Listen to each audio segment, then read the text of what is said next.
The Department of Homeland Security has announced some new rules for airline security, but they didn't provide many details. Here is DHS Secretary John Kelly speaking a short time ago at the Center for a New American Security in Washington.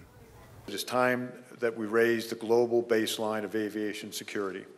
We cannot play international whack-a-mole with each new threat. Instead, we must put in place new measures across the board to keep the traveling public safe and make it harder for terrorists to succeed. Today, I am announcing a first step toward this goal by requiring new security measures to be applied to all commercial flights coming into the United States from abroad. These measures will be both seen and unseen, and they will be phased in over time. They will include enhanced screening of electronic devices, more thorough passenger vetting, and new measures designed to mitigate the potential threat of insider attacks. We will also lay out a clear path to encourage airlines and airports to adopt more sophisticated screening approaches, including better use of explosive detection canines and advanced checkpoint screening technology. CBS News transportation correspondent Kris Van Cleave is in Washington. So, Kris, what do we know about these new guidelines put forward by the DHS? Well, we know that they are going to apply on a wide-ranging scale. We are talking about 105 countries, 280 airports, 180 airlines. That's an average of 2,100 flights a day and 325,000 average daily passengers.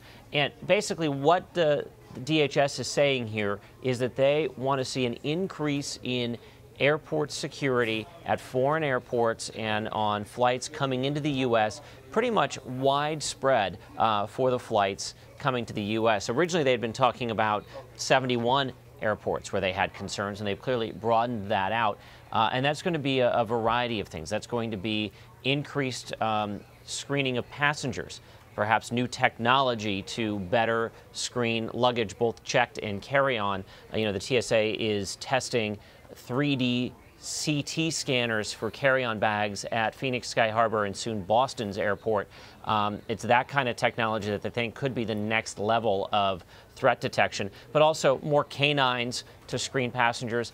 DHS has also complained about not always having the best information sharing or having the best data about who's coming into the country from some other airports, some other countries, and some other airlines. So they're basically saying they want to raise the bar on security, and that some of that should be able to be done fairly quickly at bigger airports. Some of the airlines I've been talking to today are expressing some concerns about how quickly some of the smaller airports can comply.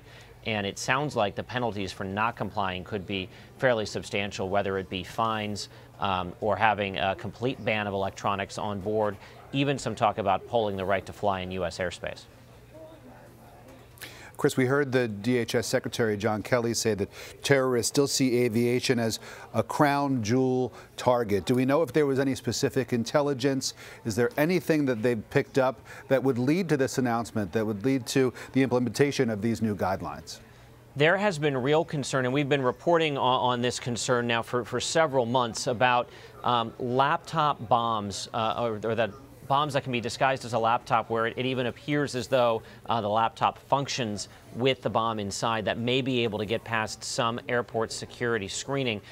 We know that technology was developed in Mosul in some cases, and we've also reported, Jeff Pegues, our Justice and Homeland Security correspondent, has reported that other terrorist groups beyond ISIS have also expressed an interest and maybe also trying to develop these types of explosives. So there is a concern about bombs that could perhaps get past some airport screening for flights coming into the U.S. or for passengers who could eventually end up on one of those flights. And that seems to be the driving force here. When the agency looked at applying a broad laptop ban, they found what previous administrations have found, is that a widespread electronics ban is probably impractical, and it raises a host of issues like, what do you do about the lithium-ion batteries now in the cargo hold of the airplane? What would the financial impact be to the airlines if business travelers can't take their equipment with them? They may not travel. And so now they're looking at mitigating risk and trying to address the threat another way, which is by raising the bar on security. And real quickly, Kris, we know that obviously people flying over to this country begin their journey in other countries elsewhere. What is the level of confidence that U.S. officials have that they're going to get the kind of cooperation that they need from security officials abroad?